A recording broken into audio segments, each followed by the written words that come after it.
అరే ఆకాష్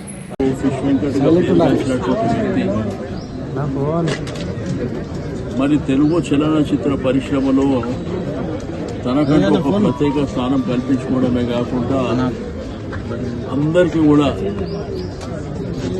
నోట్లో నాలుకగా ఉండేటువంటి వెంకట్ గారు మరణించడం చాలా బాధాకరమైనటువంటి అంశం. వారి అభిమానులు కావచ్చు, కుటుంబ సభ్యులు వాళ్ళందరికీ ఆ భగవంతుడు ధైర్యాన్ని ప్రసాదించాలని, వారి యొక్క ఆత్మకు శాంతి చేకూరాలని నేను కోరుకుంటున్నాను.